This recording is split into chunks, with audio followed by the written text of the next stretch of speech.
Welcome to the Generosity Practice. I'm John Mark. I'm Yinka. And I'm Christian, and we're your hosts for this 4-session journey through the way of Jesus. New Testament scholars estimate that upwards of 25% of Jesus' teachings have to do with money and generosity. Can you imagine if every fourth sermon at your church was on money? Your church would empty out very quickly. But this makes sense. All day long, we make decisions about money. And money often consumes so much of our thought life and emotional energy. And often what we feel is either fear that we won't have enough or desire for more than we need. Every day can feel like fighting a losing battle with worry or greed. Jesus' teachings have the potential to set our heart free from money's grip and to open our heart to true happiness. We all come with different backgrounds, experiences, and feelings about this part of life. My guess is that some are excited to learn what Jesus has to say about money, while others are likely nervous. There are a number of legit reasons why talking about money and generosity is complex. It could be fear about what little resources I have, frustration because I'm not very quick to be generous, guilt that I don't have enough, or apprehension because I've experienced people misuse Jesus' teachings on money. That's why, over the next 4 sessions, we plan to look carefully at what exactly Jesus has to say on this subject, which we've done our best to summarize with these 4 statements. 1, there's more joy in giving than in receiving. 2, watch out for greed. 3, all we have belongs to God. And 4, be generous to the poor. On the docket for today is, there is more joy in giving than receiving. We all want to be happy. Every person you know is chasing after their vision of a happy life.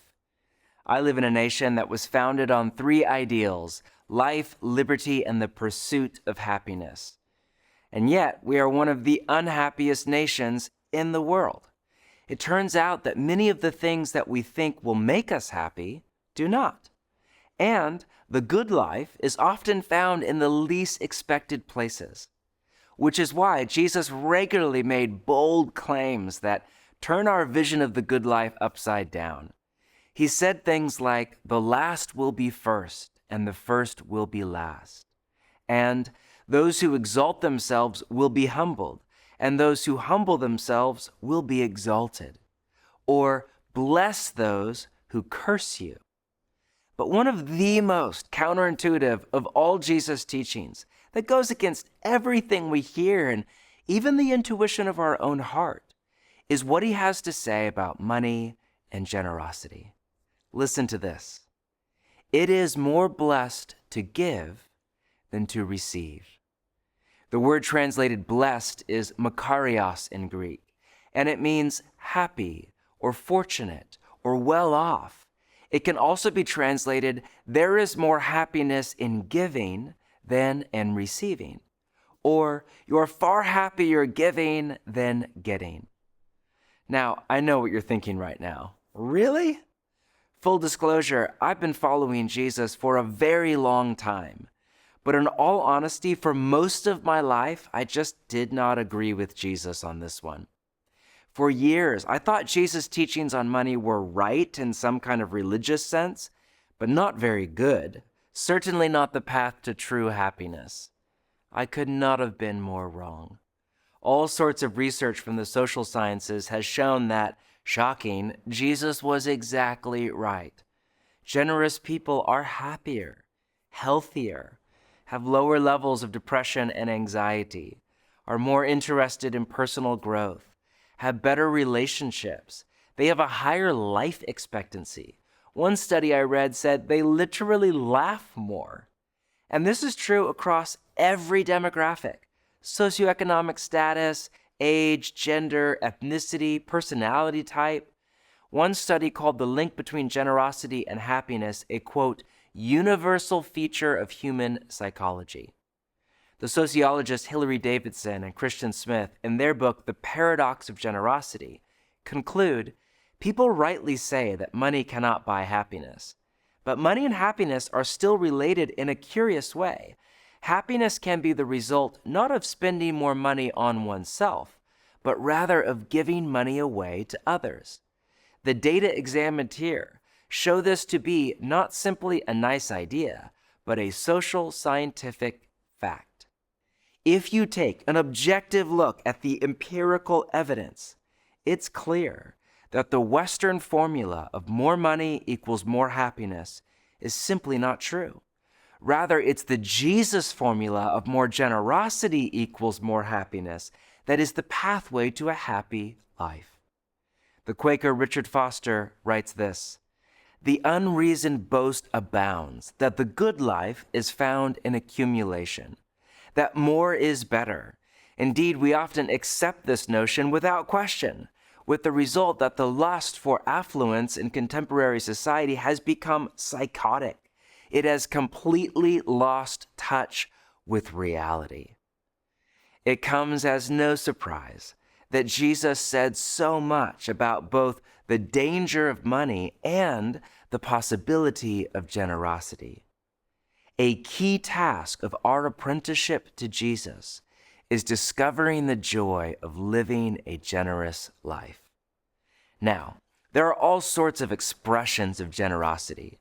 Generosity of money, of time, of relationship, of gifting, of power and influence. And the main thing you have to give in this season of your life may not be money. It may be something else. But this practice will focus on generosity of money, in part because of the limitations of time, but also because while generosity is far more than the giving of money or resources, it's not less. Over the next 4 sessions, we'll look at Jesus' central teachings on money. To begin, turn to Matthew chapter 6.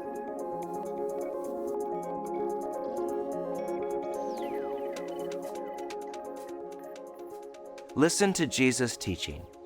"Do not store up for yourselves treasures on earth, where moths and vermin destroy and where thieves break in and steal. But store up for yourselves treasures in heaven, where moths and vermin do not destroy and where thieves do not break in and steal. For where your treasure is, there your heart will be also." I've always been an avid reader, and all through my childhood, I collected vintage Hardy Boys books. And when my wife and I bought our first home, I put them in the garage for a year or so while we were fixing up the house. And when I finally went out to unpack the books, I picked up the box, and the entire bottom just fell out, and all of the books disintegrated into a pile of dust, literally eaten by vermin. A vivid picture of Jesus' wisdom. Jesus is naming this deep impulse in the human heart to store up treasures. The fascinating thing to me is he doesn't rebuke that impulse. For Jesus, the problem isn't so much that we want to store up treasure, it's that we store it up in the wrong place, on earth rather than in heaven. Which here, in context, does not mean the place you go when you die. In heaven was a first century Hebrew way of saying in God, and what he is doing on earth. Then Jesus says, 21, "For where your treasure is, there your heart will be also." Notice that for Jesus, money is ultimately about our heart. One of his central insights is that our heart follows our money. We often think it's the opposite. Our money follows our heart, meaning we spend money on what we love and care about, and that's true. But Jesus is saying that it works both ways. We also come to love and worry about and obsess over what we spend our money on. When we store up treasures on earth, our hearts are racked by fear because we know we can lose it all in a moment, or by greed because we never feel like we have enough. But Jesus has an alternative way. 22. "The eye is the lamp of the body. If your eyes are healthy, your whole body will be full of light. But if your eyes are unhealthy, your whole body will be full of darkness. If then the light within you is darkness, how great is that darkness?" This sounds cryptic to our modern ears, but it's not. It's actually one of my favorite sayings of Jesus. A healthy eye was a figure of speech in Jesus' day.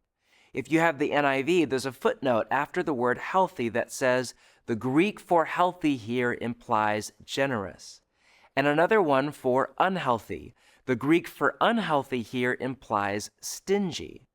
It was a way of saying there are two different ways of looking at the world that have come to be called an abundance mindset and a scarcity mindset.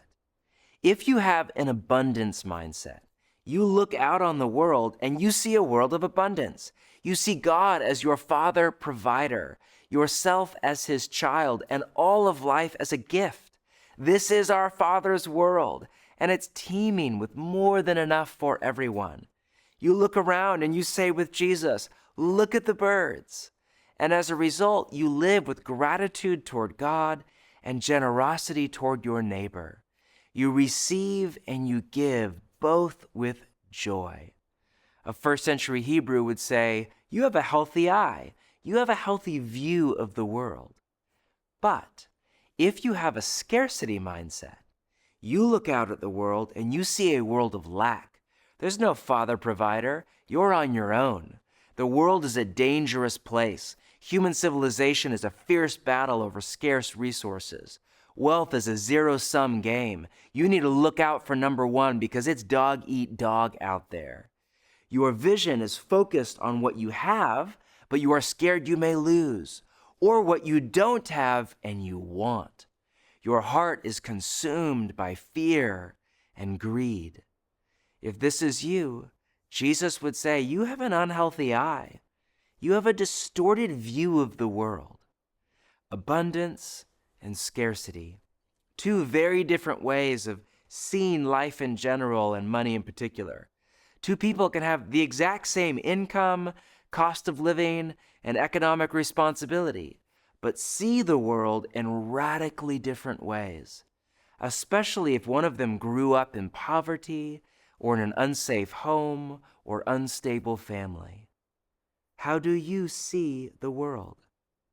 If you had absolute assurance that God would provide enough for you, how would that change your relationship to money and generosity? You see, if we come to trust Jesus' vision of abundance and of God as our Father provider, then his teachings on money start to make sense. Do not worry, seek first the kingdom, give and it will be given to you. As a result, we are free to be generous with what we have. But if we don't believe, then we read Jesus' teachings, and honestly, he sounds a bit unhinged. Generosity sounds not only foolish, but dangerous, and we are enslaved by fear and greed. Which is why Jesus goes on to say, 24, no one can serve two masters.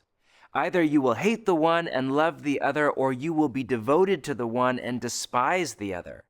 You cannot serve both God and money. Some translations have, you cannot serve both God and mammon, which is an Aramaic word. The Gospels were written in Greek because it was the lingua franca of the ancient world, but Jesus likely spoke in Aramaic. Matthew left this particular word untranslated. Scholars think it was because the word mammon was the name for the ancient Syrian god of wealth. It was Jesus' way of saying money is like a rival god. We want so badly to believe that money is neutral. It's not good or bad. It's just about the heart. But for Jesus, wealth is powerful. And the sway it has over our hearts is often a demonically animated force at work in our soul and society. Entire sectors of our economy are run by the worship of mammon.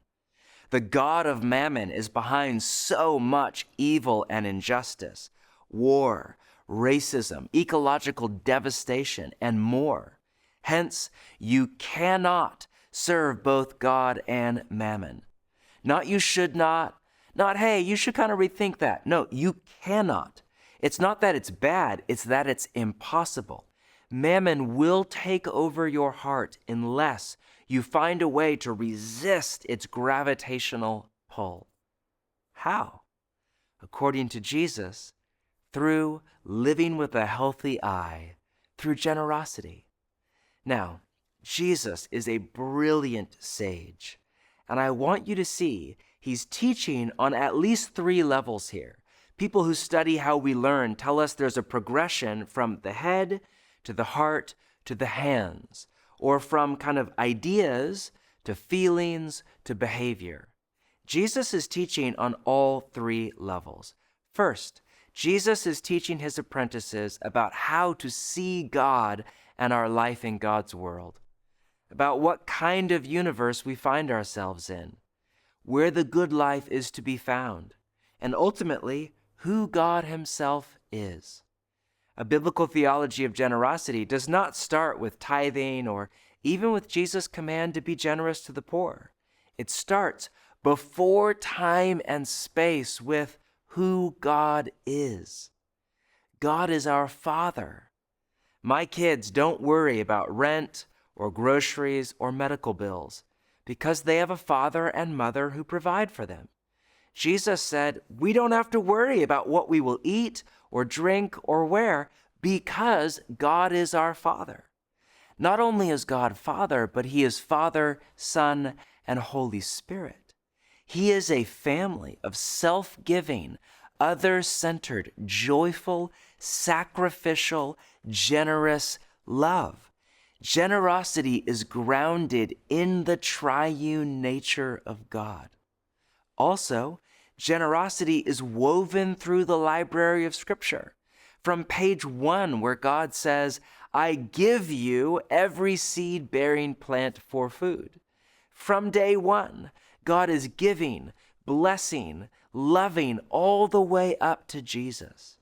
And generosity is at the heart of the gospel itself. The Father gave the Son.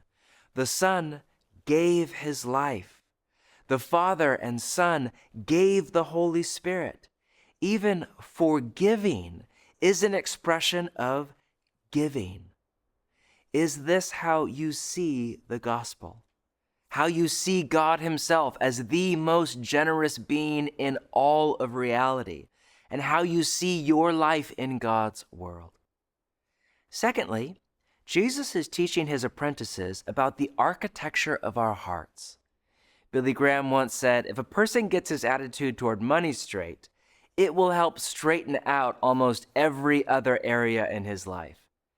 That's right in line with Jesus' teaching from Matthew 6. Get your relationship to money right, and it will set your heart free. If we apprentice under Jesus, it should change our relationship to money, because it should change our heart. That's why generosity is way more than just tithing or even acts of radical generosity where we give large portions of our resources away. It's also about buying your friend coffee or welcoming people to your dinner table or being quick to forgive when you are hurt. Because generosity isn't just about our behavior, it's about our inner nature. It's about the heart. That said, Jesus is teaching his apprentices about the practice of generosity. All the research on generosity says the same thing, that for generosity to make you happier and healthier and the rest, it can't be a one-time event or even random acts of kindness. It has to be a practice. And in the same way that practicing gratitude will make you into a more thankful, content person, practicing generosity will make you into a more generous, free person. I can't flip a switch and remove all fear and greed from my heart. But I can sponsor a child. I can buy someone lunch this week. I can give a portion of my income away every month with special attention to the poor, the church, and the gospel. And as I practice generosity and make space for God to move in my heart, he can change my whole life from the inside out.